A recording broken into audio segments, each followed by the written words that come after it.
Graça e paz, queridos, boa noite, sejam muito bem-vindos. Estamos aqui com a graça de Deus para falar um pouquinho sobre o divórcio. Um tema bem complicado, delicado, mas eu acredito que Deus tem algo para nos ensinar, né? E é uma situação bem difícil, né, para algumas pessoas, porque ninguém espera passar por essa situação. Mas vamos aprender aqui juntos aquilo que o nosso Senhor Jesus nos ensinou através dessa palavra, né? Então é uma continuação. Graça e paz, Cláudia e Eliana, sejam bem-vindos, boa noite. Então é uma continuação daquilo que nós estamos falando há várias semanas a respeito do Sermão do Monte, aquilo que Jesus traz à luz para que a gente possa aprender, né, a respeito disso. Então, às vezes as pessoas querem pular nessa parte, não querem estudar a respeito desse assunto, mas esse assunto faz parte da vida do ser humano. Graça e paz, Vanderleia, Clenira, sejam muito bem-vindos. Um abraço para o Rogerinho, louvado seja Deus. Então são assuntos que a gente precisa enfrentar, né? Encarar quando se trata daquilo que a palavra de Deus determina. Então é nesse ponto que nós vamos tentar explorar aqui esses dois versículos, que um versículo fala a respeito daquilo que a lei diz e o seguinte versículo fala a respeito daquilo que Jesus diz. Então, aquilo que Moisés, vamos imaginar assim, e aquilo que Cristo fala. Aquilo que a lei moral determina e aquilo que a graça expõe da sua verdade. Graça e paz, Kátia, Rafael, sejam bem-vindos. Então é tremendo, né? É muito gostoso, tem sentido assim a graça de Deus sobre nós para expor esses versículos, né? Nós estamos no primeiro capítulo ainda, olha quantos assuntos nós já passamos somente nesse capítulo. Então eu acredito que, assim como eu estou sendo edificado, eu creio que você também sairá edificado também desta aula, em nome de Jesus. Essa é a nossa oração, né? Que não seja somente mais uma aula, mais uma palestra, mais uma pregação ou mais um sermão, mas sim que esse conteúdo da palavra de Deus possa trazer transformação na nossa vida. Amém? Vamos orar então em nome de Jesus? Pai, nós queremos te agradecer, Deus, pela tua graça e misericórdia, que teu Espírito Santo possa falar ao nosso coração, ministrar a nossa vida, porque nós precisamos do Senhor, precisamos da tua graça nesta hora. Em nome de Jesus, que o Senhor dê ordem aos teus anjos para estar ao redor, Senhor Deus amado, deste lugar, da vida de cada pessoa que está assistindo nesta hora, neste momento. Que teu Espírito Santo continue falando ao nosso coração aquilo que precisamos entender, aquilo que nós precisamos ouvir, aquilo que precisamos pensar, aquilo que precisamos falar, ó Deus. Dirige toda a nossa vida conforme a tua palavra, Senhor. Em nome de Cristo Jesus, que nesta noite o teu nome seja glorificado, a tua palavra seja honrada e a tua igreja edificada, meu Deus. Em nome de Cristo Jesus.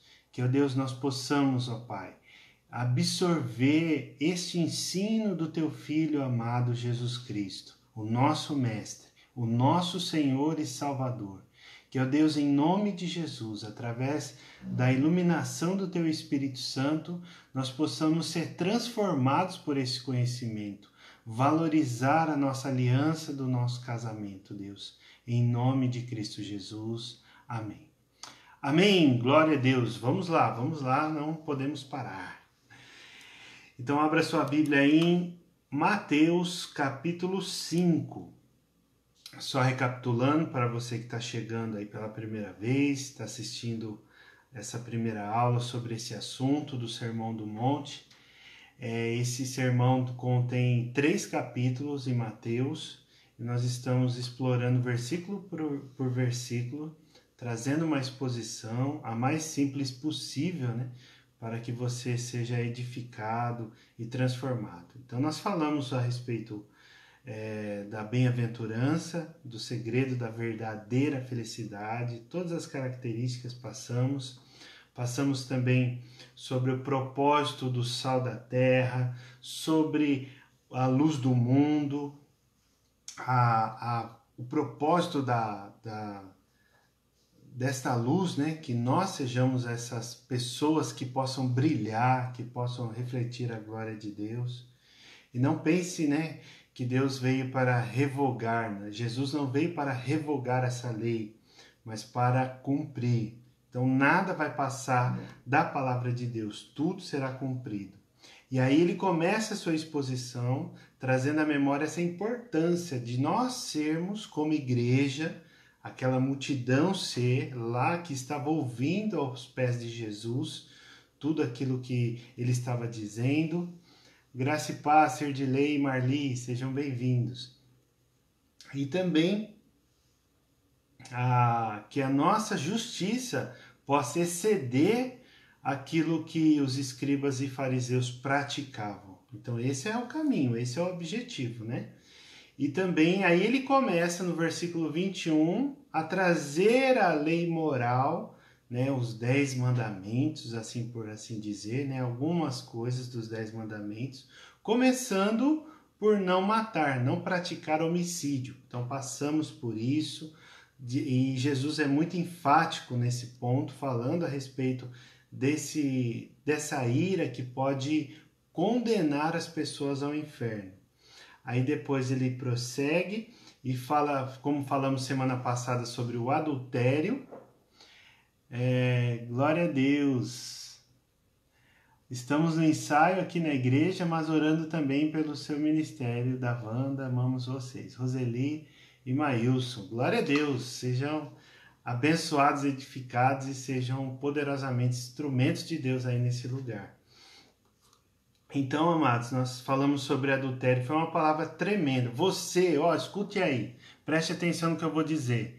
Se você não conseguiu, por algum motivo, assistir a palavra da semana passada, a aula da semana passada, você não pode deixar de assistir. Estou fazendo aqui uma propaganda porque foi muito forte. As pessoas que estão hoje conosco, que estiveram semana passada, ou durante a semana conseguiram assistir aí de alguma maneira, foi muito gratificante, muito tremendo mesmo, um estudo muito forte, porque é um assunto delicado, mas precisa ser enfrentado, né? Precisa ser ali exposto para que a gente retenha esse conhecimento. Então aqui nós vamos ver aquilo que Jesus fala sobre o divórcio. Então, no versículo 21, Mateus capítulo 5, versículo 31, Mateus 5, 31, diz assim, na Nova Almeida atualizada: também foi dito, aquele que repudiar a sua mulher deve dar-lhe uma carta de divórcio. Eu, porém, lhes digo, quem repudiar a sua mulher, exceto em caso de relações sexuais ilícitas, a expõe a se tornar adúltera, e aquele que casar com a repudiada comete adultério. Então, olha só que forte. E é uma grande questão assim que vem trilhando várias correntes. Isso não é hoje não, viu, queridos?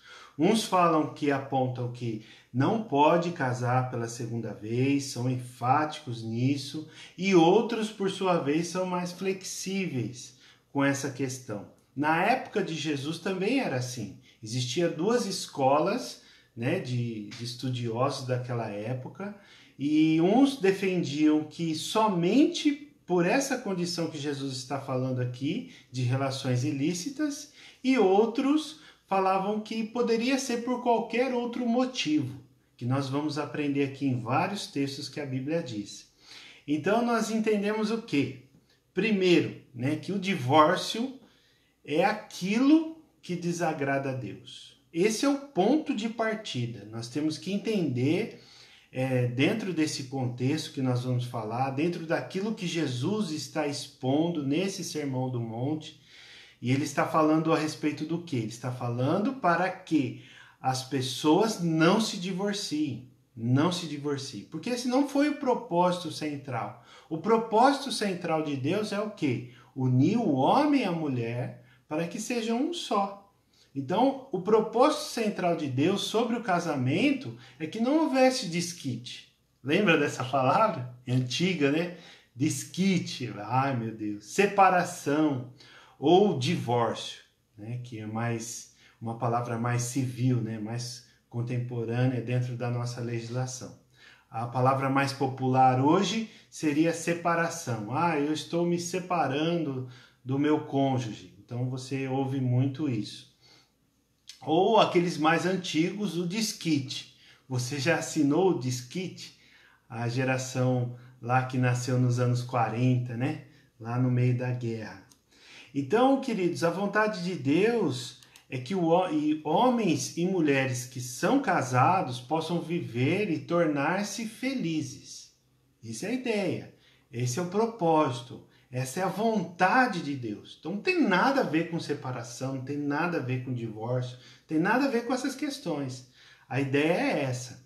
Então, quando nós olhamos para a palavra de Deus, se você estiver aí com o seu caderno de anotação, é muito importante para você checar os outros textos, que nós só vamos citar, que não dá tempo para ler todos.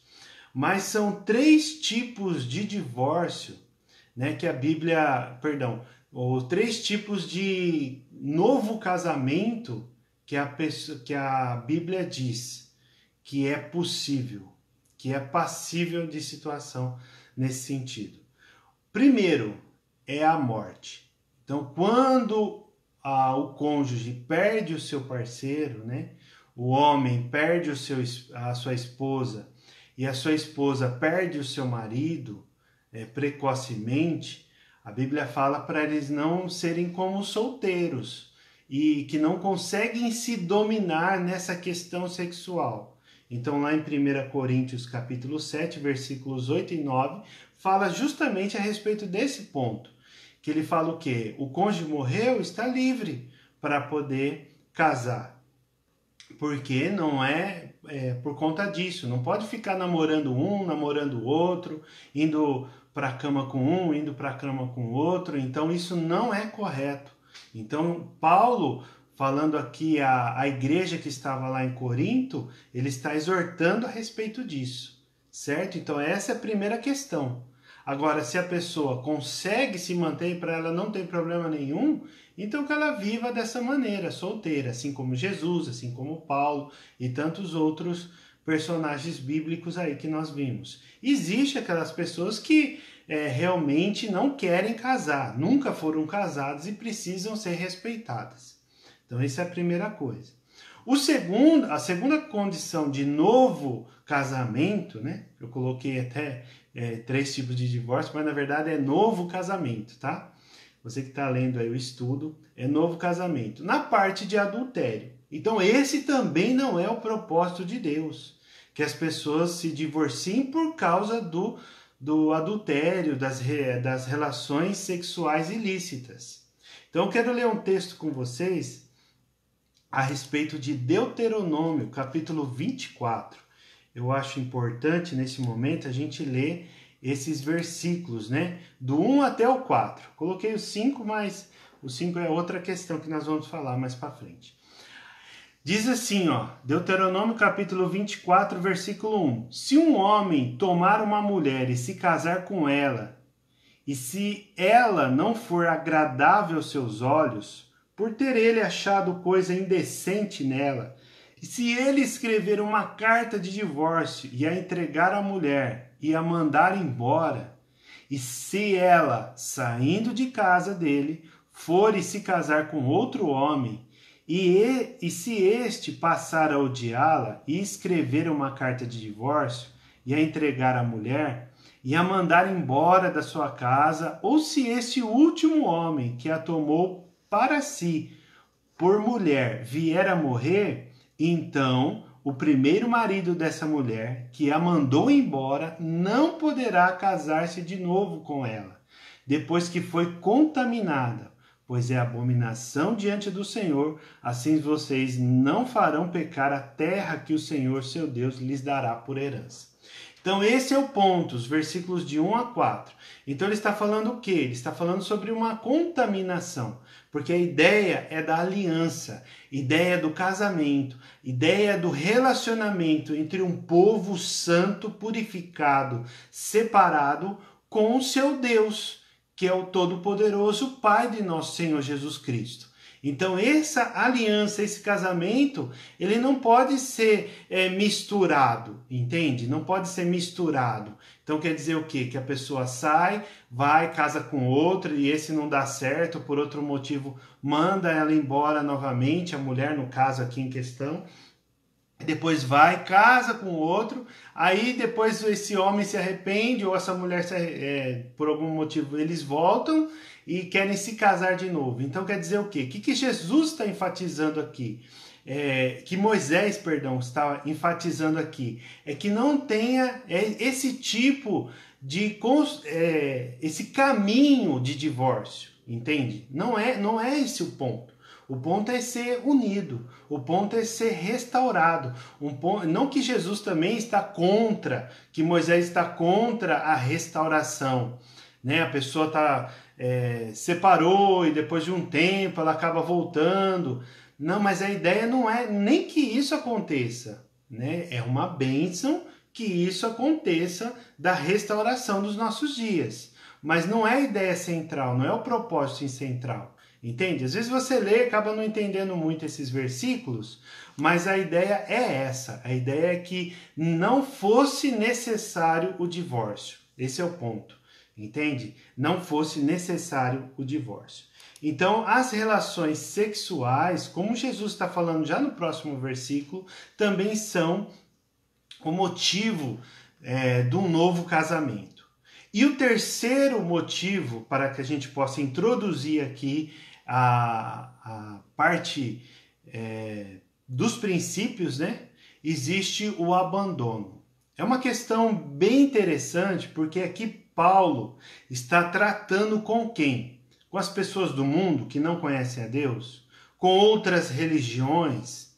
Com outros tipos de sociedade? Não, ele está falando com o povo exclusivo, santo e separado por Deus. O sacerdócio real. Deus está falando com a sua igreja através da vida de Paulo para eles. Então veja bem, se uma pessoa, tem duas pessoas lá, né, o homem e a mulher, casados, e um deles não serve a Deus, e aquela outra pessoa, o cônjuge, serve a Deus, então ele está falando para esse cônjuge.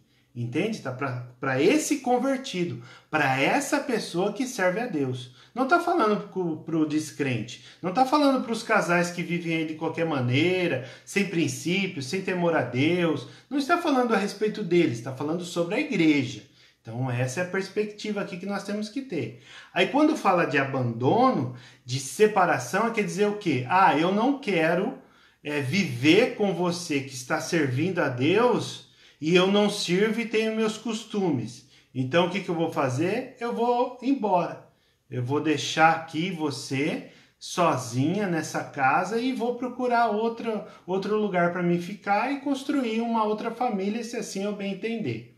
Então, nesse caso, é que existe a possibilidade de estar casando de novo. Certo? Então, esse é o nosso pressuposto, é o nosso ponto de partida aqui, essas três esferas para permitir um novo casamento. E aí sim, nós olhamos hoje agora, não mais para a Bíblia, mas olhamos hoje para a nossa sociedade. Quantas e quantas pessoas estão nessa situação de divórcio? Então, quantas pessoas estão lá no mundo, lá fora, lá no álcool, nas drogas, na prostituição, no adultério, que estão se divorciando mês após mês? Quantas e quantas pessoas? Mas o ponto aqui não é o mundo lá fora. O ponto aqui é as pessoas que estão dentro da igreja. As pessoas que fazem parte do corpo de Cristo. É essa preocupação que Jesus está apontando, que Paulo está apontando e que Moisés está apontando nos 3 textos aqui que nós estamos citando. A questão do abandono está em 1 Coríntios 17:15. Então, existem muitas pessoas que estão mandando embora os seus cônjuges. Isso é pecado, queridos, mandar embora. Qualquer briguinha, a pessoa vai lá e fala, não, sai, vai embora daqui. Não é? Quantas e quantas vezes nós ouvimos esses relatos e às vezes até já praticamos no início da nossa aliança, né? E falamos isso, vai embora daqui, não quero mais que você viva aqui comigo, e etc, etc. Você sabe bem daquilo que eu estou falando. Então isso não é legal, isso é pecado. Por quê? Porque Deus está falando do quê? Está falando de aliança, está falando de algo que não é indissolúvel, né? Mas o propósito é não ser dissolúvel. O propósito é que mantenha essa aliança perpetuamente. Sabemos que essa implicação que nós vamos apontar a respeito da relação sexual ilícita, ela é um agravante, né? Mas existem outros motivos também, hoje no nosso dia a dia, que também não era diferente lá. Eu quero te chamar a atenção, antes da gente entrar propriamente no texto, a respeito daquilo que João Batista falou lá no capítulo 3 desse mesmo livro de Mateus. João Batista fala o quê? Produzir frutos dignos de arrependimento. Quer dizer o que isso? Kleber, o que esse texto quer dizer? Quer dizer o quê? Pratica aquilo que a palavra de Deus diz. A prática. Por quê? Jesus está falando que a nossa justiça tem que se exceder a dos escribas e fariseus. Então João Batista está preparando lá o caminho, né, para a chegada do Messias, foi o profeta que apresentou Jesus à terra, foi mais ou menos assim, que apontou quem é esse Cristo. Então ele está falando o quê? As obras, está falando da prática, da vivência, de incorporar isso. Então esse é o ponto, de incorporar a palavra, de praticar, de viver a palavra, que faz diferença dos escribas e fariseus, porque eles detinham tanta essa argumentação, mas na vivência, na prática, no dia a dia não cumpriam nada. Então a natureza humana do pecado tem sobressaído dentro das comunidades cristãs. Então aí é onde que tem esse ponto, né, que nós vimos também, que a igreja precisa velar por essa união entre homens e mulheres, velar por esse princípio bíblico do casamento, né?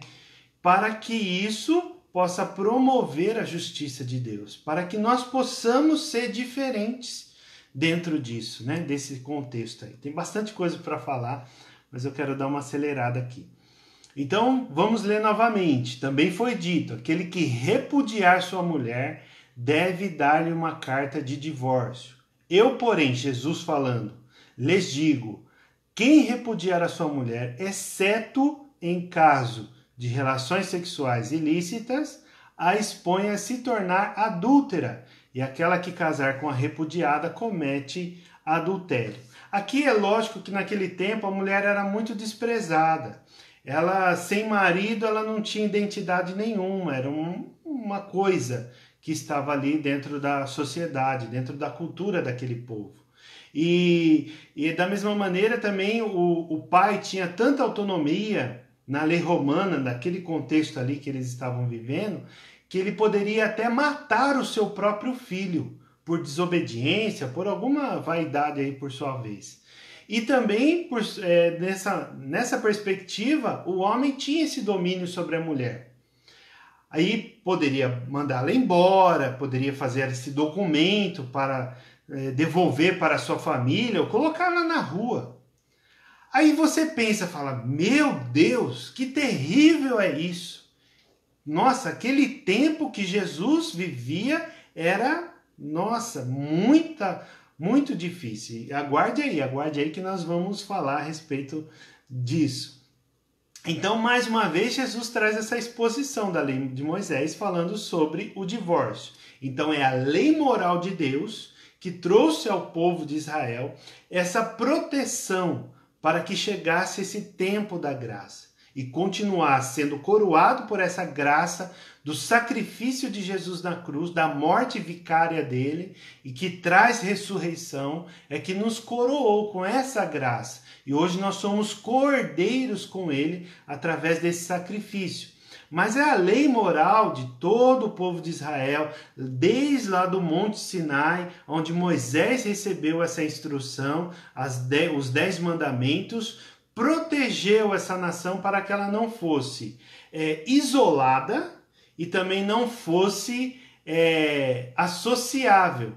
O que isso quer dizer? Quer dizer assim, que ela não vivesse em nenhum momento com outro povo. Não, é possível viver, porque ela aceitava os estrangeiros. E ela também foi peregrina nessa terra, a nação de Israel.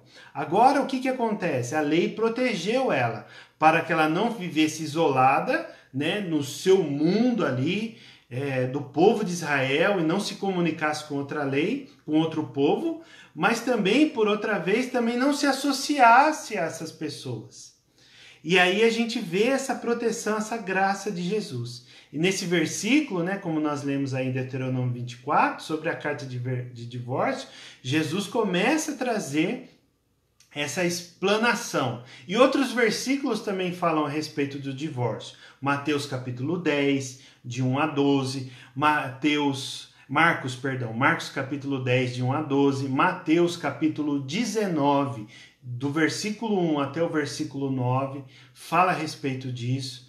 Então, Jesus traz uma exposição um pouco maior, né, a respeito do divórcio, porque no Sermão do Monte ele está sendo bem específico, bem objetivo. Agora, quando os fariseus começam a testar o conhecimento de Jesus, aí ele começa a explicar melhor. Porque a ideia dos fariseus e saduceus, no capítulo 19 de Mateus, era testar a Jesus. Será que ele sabe mesmo?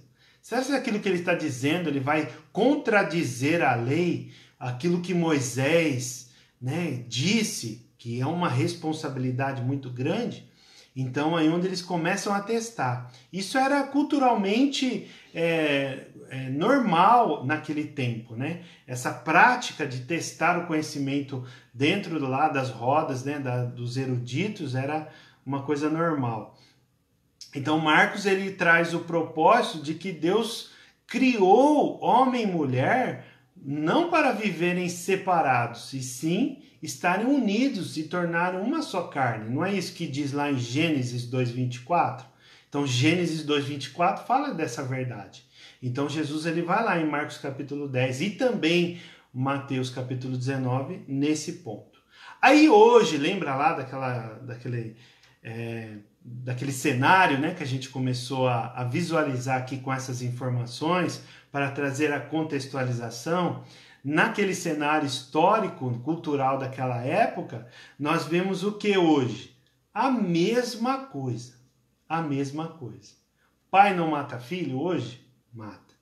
Filho não mata pai hoje? Mata. Homem não manda a esposa embora, põe toda a roupa dela lá, agride ela, não tem a violência doméstica hoje? Tem. E tinha naquela época? Também. Então, o que mudou hoje, de 2000 anos atrás, para os nossos dias? Naquela época não tinha uma legislação que proibisse a violência doméstica, por exemplo. Né? Era costume daquele tempo. Agora, hoje, pela misericórdia de Deus, a legislação brasileira e de outros países, principalmente aqui do Ocidente, eles trazem essa perspectiva de proteger a vida. E essa proteção é que não deixa acontecer tantos exageros, porque senão ia ser algo deliberado. Quando acontece numa cidade como Araraquara, né, com aproximadamente aí 240 mil habitantes, quando um homem mata uma mulher por ciúmes, é um escândalo. Né, um escândalo. Ou por outro motivo também, mas o homem pratica violência doméstica, é uma coisa muito constrangedora, muito difícil. E às vezes os vizinhos não querem nem falar, né, a respeito disso, não querem nem tocar no assunto para não se envolver. Mas naquela época era muito comum, entende? Então hoje o que acontece? Quando há uma denúncia, graças a Deus, as pessoas vão pagar por esse crime, né? Então nós vemos hoje dezenas e dezenas de divórcios, dezenas. Então um com motivos muito, mas muito sérios, por exemplo, a relação sexual ilícita, e outros, por sua vez, por motivos banais, porque não conseguem viver debaixo do mesmo teto. É uma intolerância, é orgulho, é a falta de respeito. Às vezes não tem nem violência doméstica, mas não tem respeito. É um ofendendo o outro e essas coisas tão horríveis aí que acontecem, diante dos filhos principalmente. Isso precisa ser corrigido aqui pela palavra. Mas isso nós estamos falando do quê? Do mundo, não é? E dentro da igreja, será que existem situações assim? Não só da Igreja Batista Nova Aliança aqui em Araraquara, mas em todas as igrejas, no Brasil e no mundo. Acontece isso também. Então esse ponto é muito trágico dentro da história cristã. Mas quando ouvimos um homem e uma mulher que fazem 20 anos de casado, olha que alegria que é, nossa, que bênção. E aquele casal novinho, né, que dá 2, 3 anos, tá numa luta, num perrengue, tá ali numa dificuldade, meu Deus.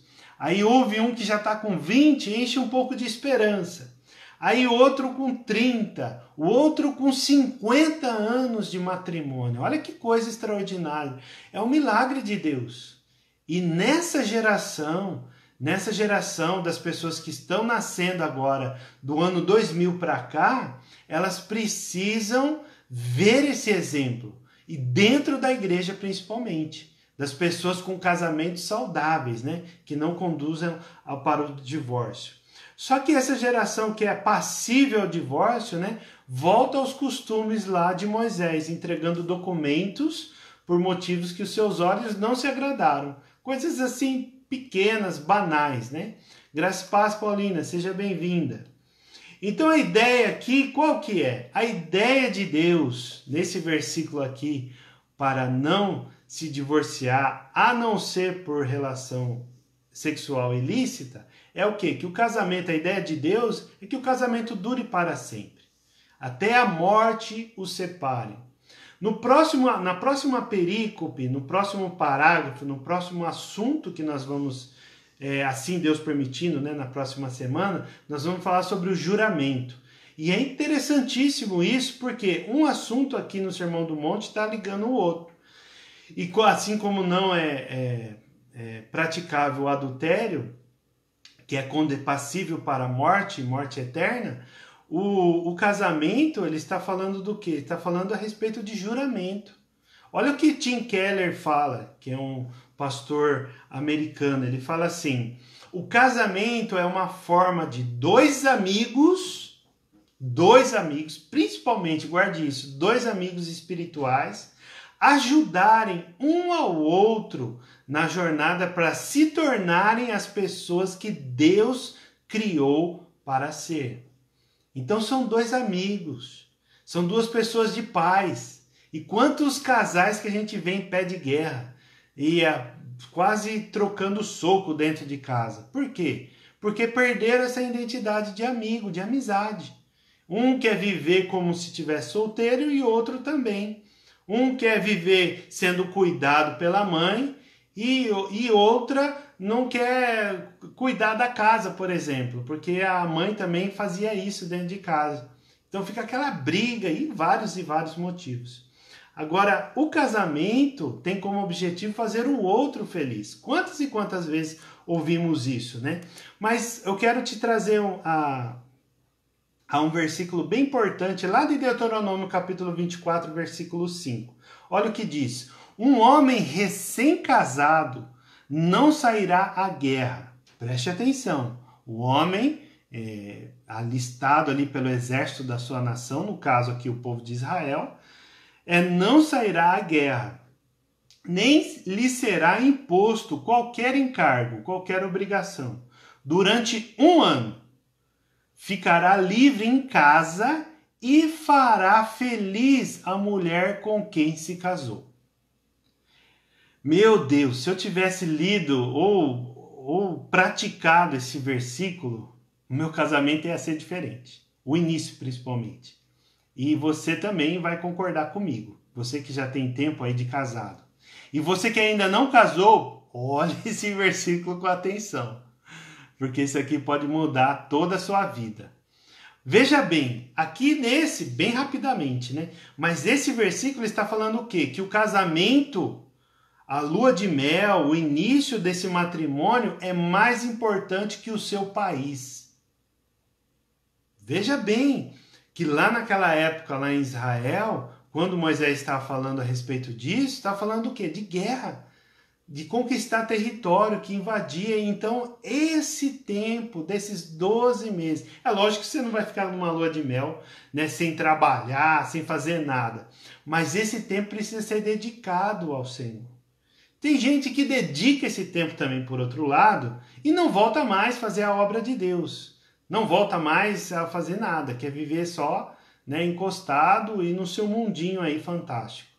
Então, agora, esse é o ponto. O ponto é o quê? Que o homem tem essa responsabilidade, né, de fazer a mulher feliz. Então, esse daqui é uma forma introdutória da gente chegar a entender primeiro esse primeiro versículo, né, que nós lemos aí no versículo 31. O versículo 32, vamos ler novamente o que Jesus está falando, o que Jesus está expondo e explicando. Eu, porém, lhes digo, quem repudiar a sua mulher, quem mandar ela embora. E assim também serve para o homem hoje, tá? Da mesma maneira.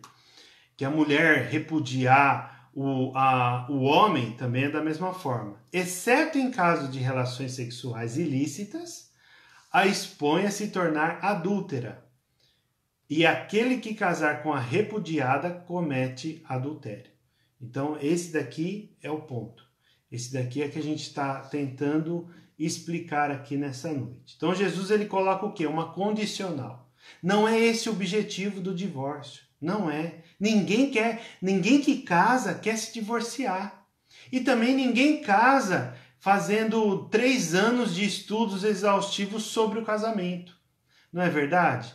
O casamento no início, ele é conquistado por quê? Por paixão. É o paixão, o amor que está incendiando um outro, o coração de um outro. E às vezes as pessoas falam assim, mas o meu amor está acabando, por isso que eu quero divorciar. Está errado. Por que está errado? Porque como nós vimos lá no versículo 5 de Deuteronômio capítulo 24, o homem e também o cônjuge casou para fazer o outro feliz.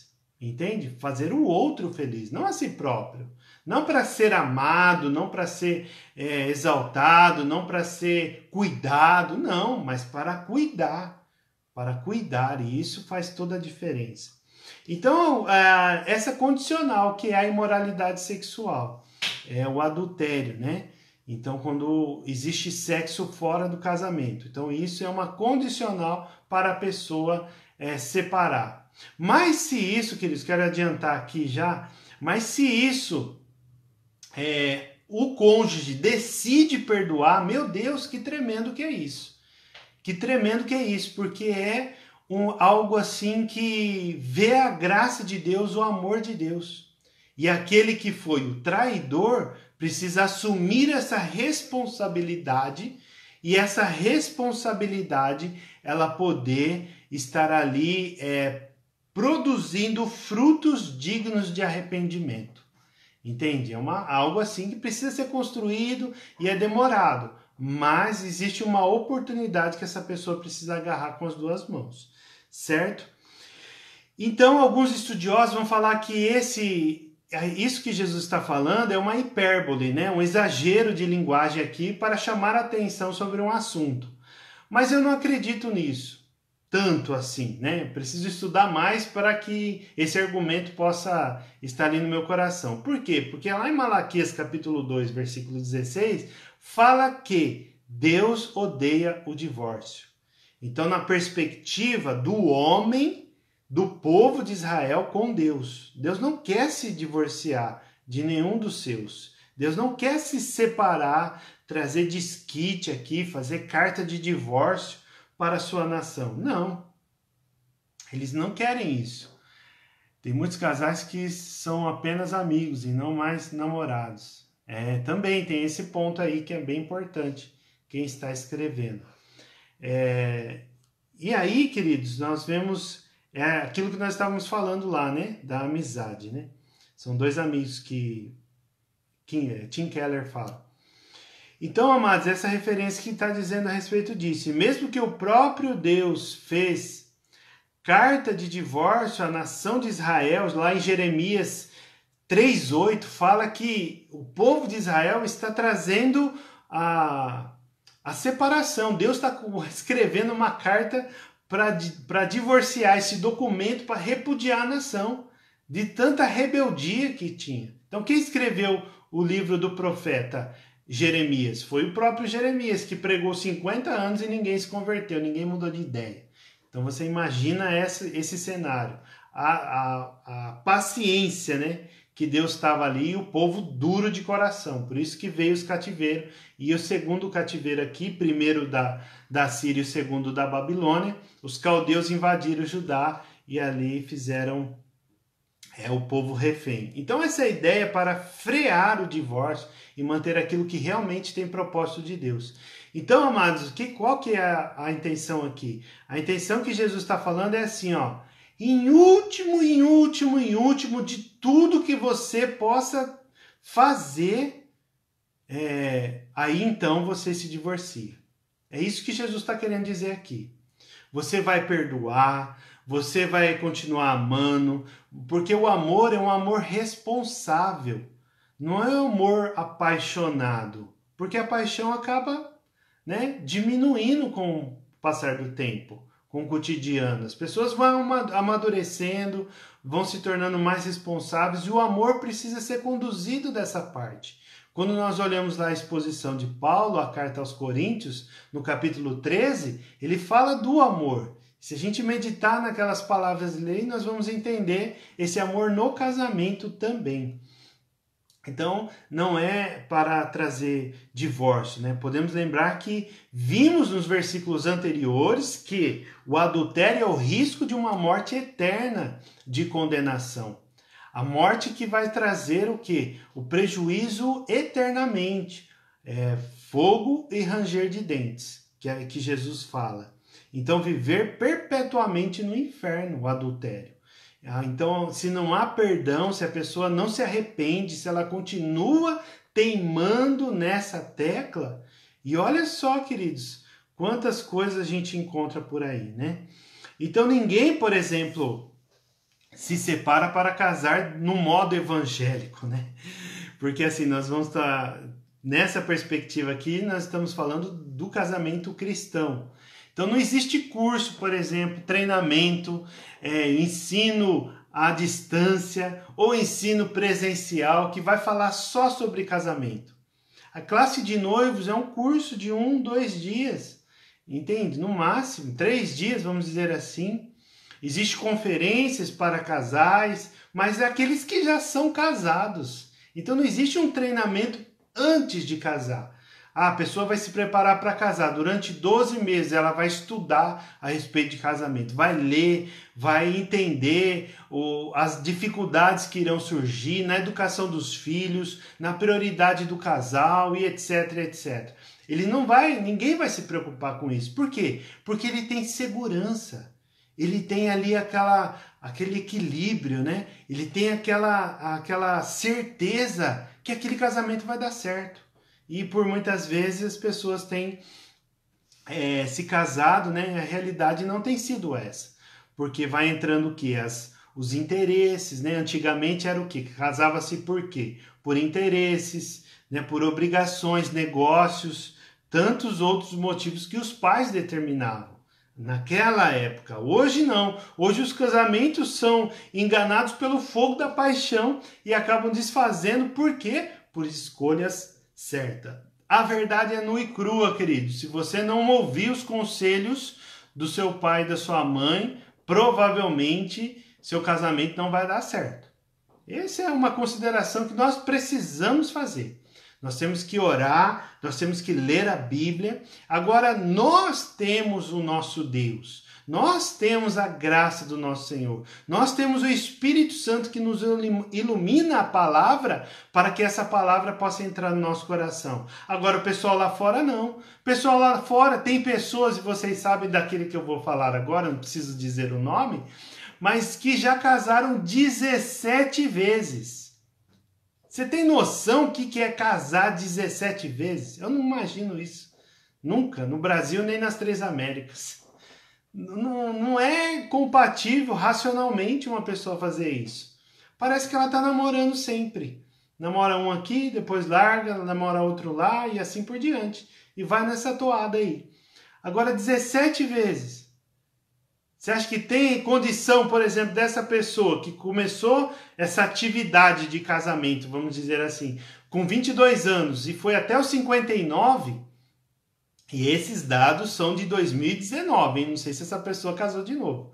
Agora você imaginar, falar, ah, não, agora eu entendo que tudo que eu fiz foi errado, eu vou voltar lá para o meu primeiro casamento. Tem como isso? Não tem como. Porque está lá, Deuteronômio 24.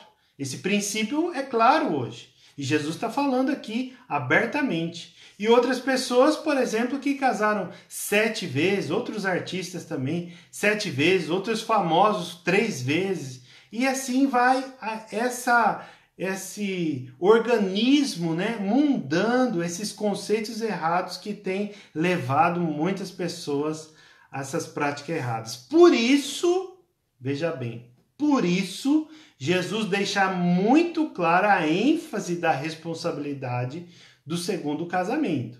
Não é por qualquer motivo. Não é por qualquer motivo. Você tem que ser taxativo com isso. Você precisa ensinar as pessoas que estão ao seu redor que isso não. Aqueles que são crentes, aqueles que têm o Espírito de Deus. Os outros você pode aconselhar, mas aquele que consegue ouvir a palavra de Deus, que pode meditar na palavra de Deus, ensine. Pode ser uma esperança da pessoa se render a Jesus Cristo. Mas esse é o ponto, que Jesus deixa muito claro a ênfase da responsabilidade do segundo casamento. Não é por qualquer motivo. Não é por qualquer... A separação traz danos, rupturas irreversíveis. Quando uma pessoa se divorcia, ela começa... Ixi, a gente conhece muita gente, não é verdade? Muita gente do mundo, muito crente Raimundo, muita gente que está um pé dentro da igreja, um pé no mundo, muita gente que não conhece a Cristo, não quer saber de igreja, não quer saber da palavra de Deus, que está aí nessa vida. E quando ela separa e começa um novo casamento sem Jesus, meu Deus, com Jesus já é difícil, verdade ou não é? Com Jesus já é muito difícil, imagina sem Jesus. Sem Jesus, você começar com tudo, sem fé, porque não sabe se vai dar certo, porque já teve uma decepção anteriormente, sem segurança nenhuma, né, de confiança, de aliança, porque, não vou me entregar muito, porque eu não sei até que ponto eu posso confiar nessa pessoa, porque eu já me decepcionei lá atrás. E esses traumas que vai carregando um casamento atrás do outro. Então, por isso que Jesus traz isso. Porque o casamento é aliança. A aliança tem o objetivo de não ser quebrada. Ninguém faz uma aliança para quebrar a aliança depois de 2, 3 anos, 5 anos, 10 anos, 19 anos. Compromisso, responsabilidade. E não podemos nos associar como igreja do Senhor às práticas do mundo. Não, fulano lá casou de novo pela 2ª, 3ª, 4ª, 5ª vez e hoje está feliz. Não, mas eu não sigo aquele padrão que está lá fora. Eu sigo o que a Bíblia diz. Então, Israel, toda vez que se associou com os outros povos, como a gente explicou, foram corrigidos por Deus. Então, não adianta você, dentro da igreja, as pessoas dentro da igreja, olharem lá para os exemplos lá fora, e às vezes até dos famosos, e se inspirar nessas coisas. Não, eu vou ficar aqui do lado do Senhor, vou ficar aqui, né, apostos às ordenanças do meu Deus. Então, dito isso, queridos, o que nós poderíamos falar? Que o casamento é um ato de amor. Ato de amor. Um amor responsável. Não é qualquer amor, não é qualquer paixão, não, é uma decisão de amar, uma decisão de tornar a outra pessoa feliz. E não é com o divórcio que você vai se tornar feliz. Porque veja bem, quando a pessoa... Vários exemplos que a gente já viu, não estou falando nada novo aqui. Mas você veja bem, quando a pessoa se divorcia, ela vai querer fazer tudo aquilo que ela não fazia enquanto estava casado. Porque, como diz a gíria popular aí, agora eu estou na pista, não é? Então, se ela não bebia, ela vai começar a beber. Se ela chegava cedo, ela vai começar a chegar tarde. E assim por diante. Vai essa vida mundana. Então, aquilo que estava enraizado no coração dela, o que aconteceu? Só floresceu. Só apareceu. Essa é a verdade. Então, o casamento não é momentâneo. Então, o casamento é duradouro. Ele foi feito para durar sempre. Uma aliança com Deus deve ser eterna.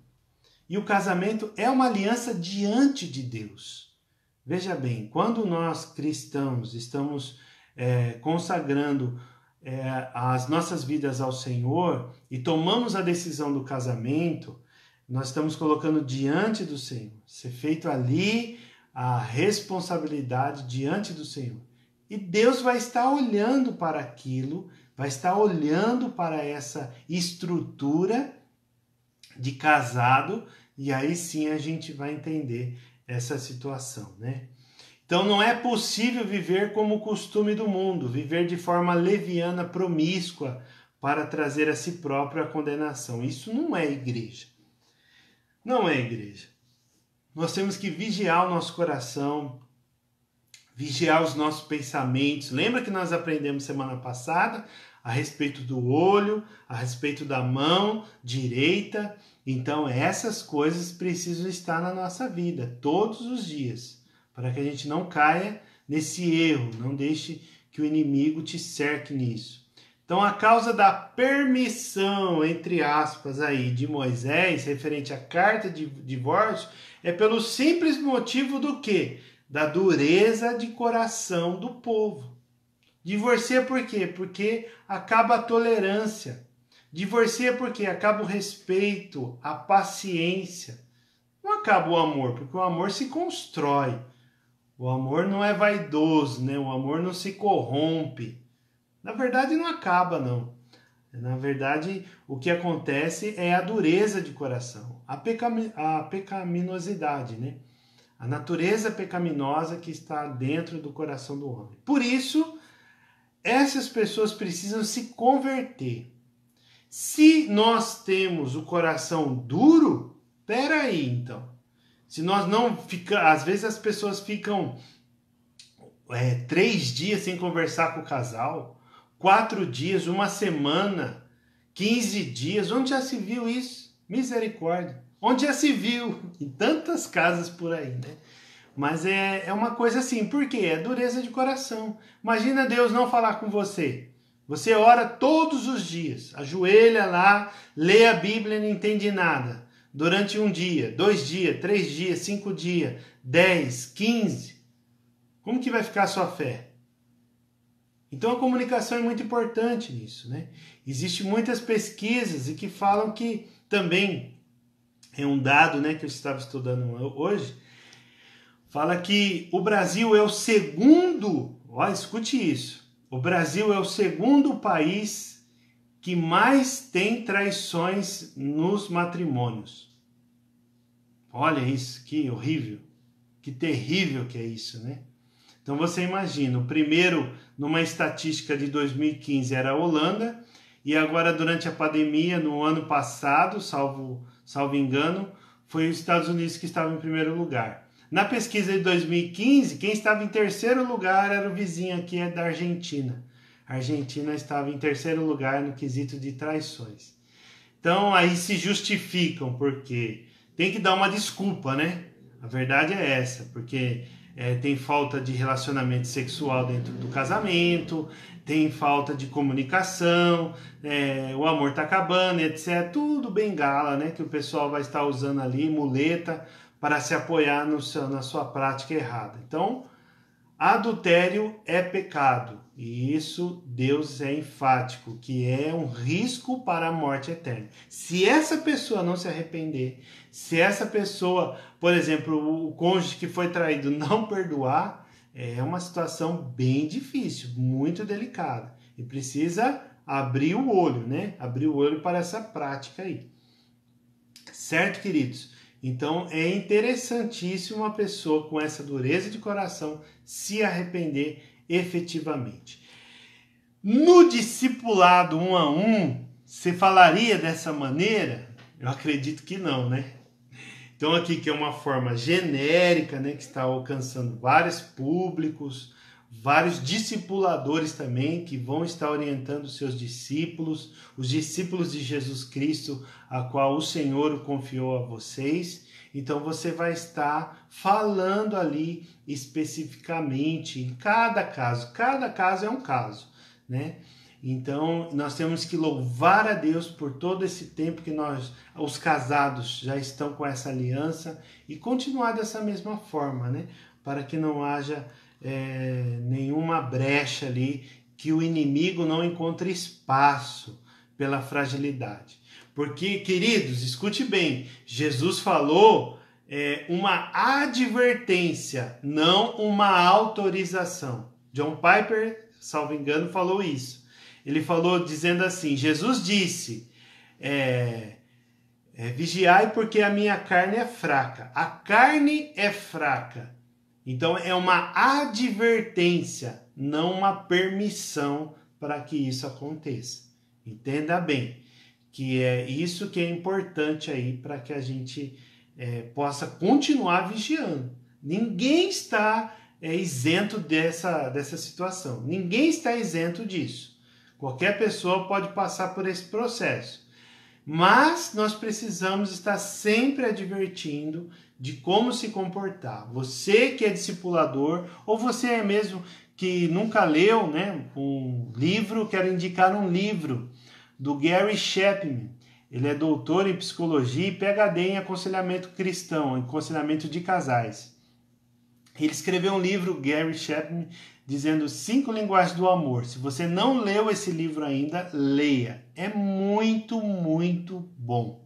É muito, muito bom. E eu tenho testemunho dentro do meu casamento que esse livro me ajudou a superar algumas situações. Eu casei bem novo, né? Sei lá, eu considero novo. Se eu tivesse casado com 30 anos, seria acho que um pouquinho melhor. Mas eu casei com 25 anos e com um temperamento muito tempestivo, novo na casa do Senhor, 2 anos de conversão. Então esse livro me ajudou muito, além do discipulado que, graças a Deus, né, o apóstolo Jacó, a apóstola Norma, né, outros pastores nos ajudaram naquele tempo. E esse livro ele fala das 5 linguagens do amor, é extraordinário, é muito gostoso de ler e é praticável. Não é algo assim que você vai colocar uma meta muito distante, muito longe, não, é muito prático. E esse livro pode te ajudar demais, em nome de Jesus. Amém, queridos? Louvado seja Deus. Eu quero te pedir nessa hora que você coloque aí o seu motivo de oração para que a gente possa orar. E na próxima semana estaremos no culto agora, dia 5 de dezembro de 2021. Nós teremos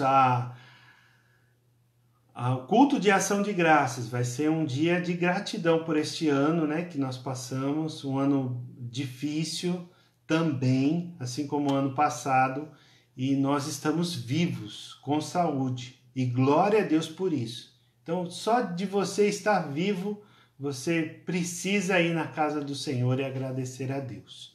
Amém? Mas coloque aí seu motivo. Louva a Deus pela vida de cada um que está aí conosco desde o início e aqueles que chegaram depois também. Vamos orar? Pai, nós queremos te agradecer, Deus, pela tua graça, que o Senhor proteja os nossos casamentos, proteja as nossas famílias, ó Pai. Proteja, Deus, a tua igreja do Senhor Jesus, que é o cabeça, a autoridade. Que, ó Deus amado, em nome de Cristo Jesus, o poder do Senhor esteja sobre a vida de cada um, Senhor. E, ó Deus amado, nós te pedimos, Senhor, Que o Senhor traga, Pai, o refrigério sobre esses casamentos, sobre essas alianças, em nome de Cristo Jesus. Oramos também pela vida, mais uma vez, do Antônio, Senhor Deus, que está com esse problema de saúde.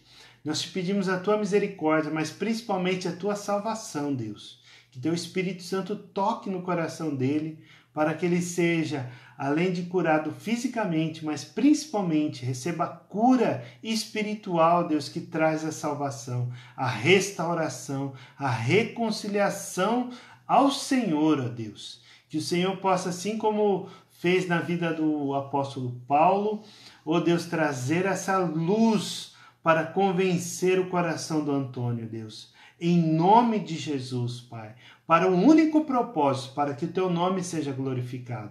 Assim o Senhor faça também sobre a vida da Leonice, Deus, nesta hora, e que ela seja tocada pelo Senhor. Em nome de Jesus, traga o refrigério, Deus, na vida dela.